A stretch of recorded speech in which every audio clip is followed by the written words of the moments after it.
First Commonwealth Bank here on WCCS 101.1 FM, AM 1160. And it's time now for an interview segment presented by Marcus and Mack, a law firm representing injured people. Now, normally this is our slot for all three of Indiana County's commissioners, but today we just have one Indiana County commissioner, but that is important enough. We have County Commissioner Sherene Hess joining us this morning. And Sherene, it's great to see you.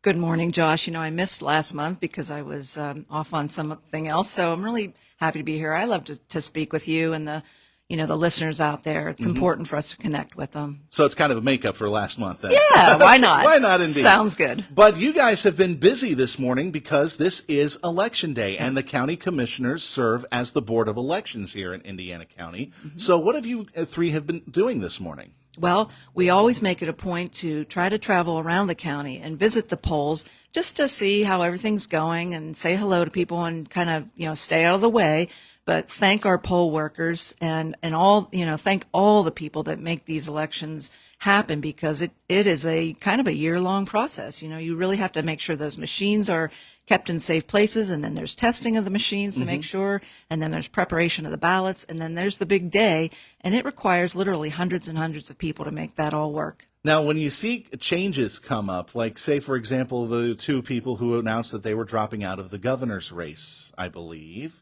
Yeah, the governor's race on one of the ballots. Yeah. You see that, and then you realize it's too late to change things. How do you adjust? Well, that is a thing, and sometimes it comes right up to the wire where these changes are being made. And, of course, there is a deadline, and you have to have a deadline. And sometimes it happens that those names will appear on the ballot. And, that's just something that the voter has to be aware of. But we, our county elections staff and our voter registration services, they do the very best that they can to put out an accurate ballot, and we've always been successful at that. If there ever is a mistake, there's ways to catch it, checks and balances, and they do. Yeah. So. This is, and as you mentioned before, and I think this is part of what you like to work on with the with CCAP as well, election safety, election security. Yep, election integrity, elections reform. We have a very outdated elections code, but that doesn't mean it doesn't work. It's just that we have to figure out how we can move it, things into the 21st century. And we do that. County government does so much. We cover so much territory. And elections is our prime responsibility. The county code calls county governments to do only a couple of things, like mandate only a couple of things, but elections is one of those. Right. So, and also, you mentioned the election workers. These are people from your neighborhoods. I remember my first few times voting, I go in there and I'm like, hey, I know you guys. You're my neighbors. Exactly. It's amazing how many people actually it takes to man a voting precinct for one day. Yeah. I see, you have your judge of election, you have your minority and majority inspectors, and you have the poll workers that, keep things moving along. If you have a little glitch with any of the ballots or the machines or anything, somebody is right there ready to spring into action. There's a contingency plan for everything. And Robin Mary is our elections director, and she's ready to spring into action if something is needed. Voter registrations is open today till 8 p.m. Right. So if you have any questions about things, you just call 465-3852, and there will be somebody to help. But yeah, these, and the poll workers, they work. Now, these are the folks that are inside and actually tasked with the actual job of running the polls. They get training, and it's very good training. Yeah. But they, if there's, they report to the judge of elections and these are elected positions. So, this is a whole, this is a system that is created by the people. So lots of checks and balances, and I give my hats off to them. One of the things, though, that has come up in recent years as far as the modernization of the voting process has been the mail-in ballot. Yes. Has Indiana County seen a lot of mail-in ballot applications this year? Well, when it first started in 2020, yes, we saw thousands, and people obviously really like mail-in ballot. And of course, that was the year of the pandemic, and people were trying to be safe. But we've seen, even in a primary, we'd had many hundreds of ballots returned, and that was quite a while ago when I checked that number. So, mail-in balloting is very popular. Yeah, we've seen it kind of grow in popularity, and we should remind people that if you haven't got your ballot in the mail, don't put it in the mail today because Correct. because the rules dictate that it has to be in the courthouse by 8 o'clock. That's right. And we do have a drop box that will be open till 8 p.m. And I remind people that you need to sign your declaration envelope and put the date on it. And you and only you may drop off your ballot. There are provisions for people with disabilities and so on, but one ballot may be dropped off. And so, yeah, you could drop it off there. Or, I mean, if you're so inclined, you can come to the voter services office, but Right. just put it in the mailbox, in the drop box at the entrance, and you'll be fine. Now, if someone has a mail-in ballot and they wish to maybe instead vote in person, can they surrender that ballot? They can.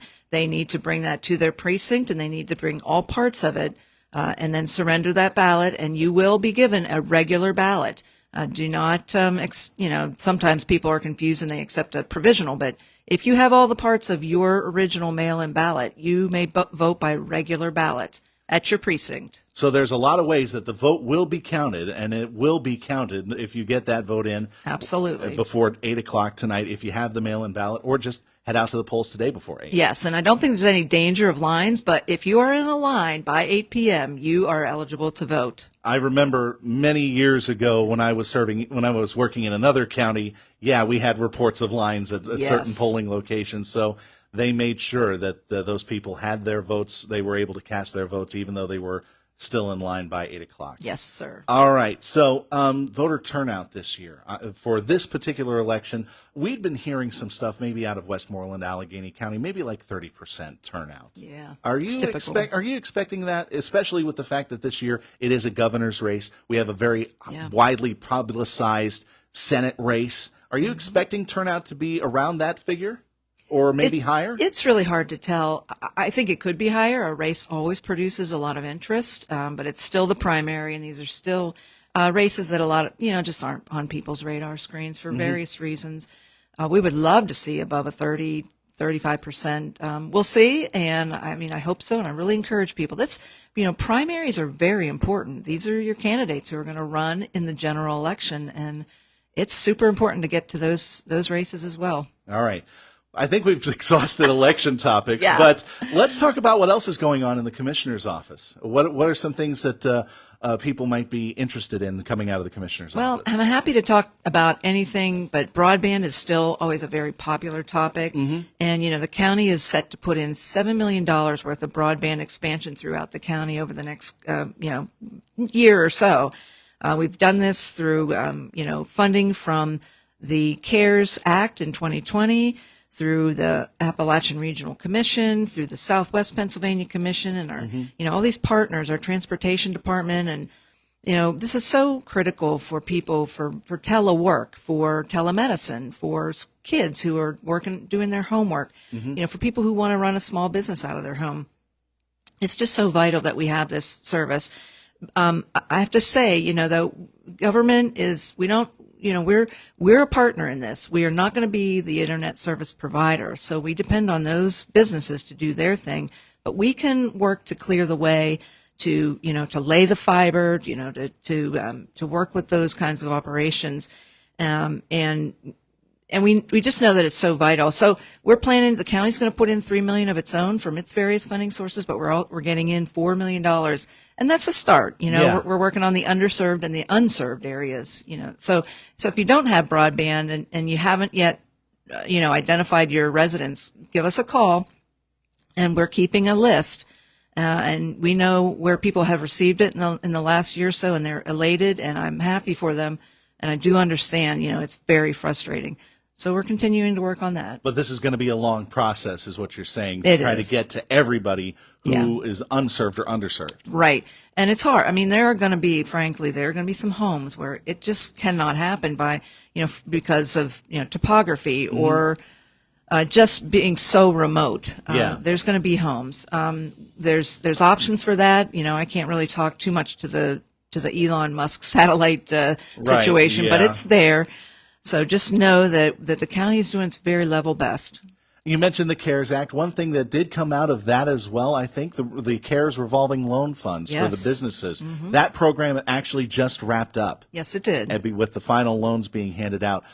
I lost count of all the businesses that were assisted, but I would have to say at least 100 businesses. Well, something on that order. I don't know the number either, but through the whole pandemic, there was lots of business assistance, the hospitality grant program, small business grants program, but our revolving loan fund, yes, was very successful. Well, we got $1.23 million through the Economic Development Agency, aimed at keeping businesses in business during the pandemic. And, through those loans, and they're loans, so, these businesses will pay them back, and then we will have another pot of money to continue loaning to support our business community. So, at least dozens and dozens of businesses have, retained or created hundreds of jobs during these last couple of years. And that's, again, another vital thing that county can do. We don't create the jobs, but we can, remove the barriers and provide the resources to help people get ahead. We've just got a couple of minutes left. What's on the horizon for the commissioners? Oh, gosh, there's so much going on. One topic, then. Yeah, one topic. Well, I'll tell you what, and it's not the happiest topics, but I will say there's a scholarship that the Armstrong, Indiana Clarion Drug and Alcohol Commission just awarded to a student in each of those three counties. And we're hopeful, that, the opioid epidemic is still with us. There's been a huge settlement from the distributors. And we're going to put some real money and resources into fighting this epidemic.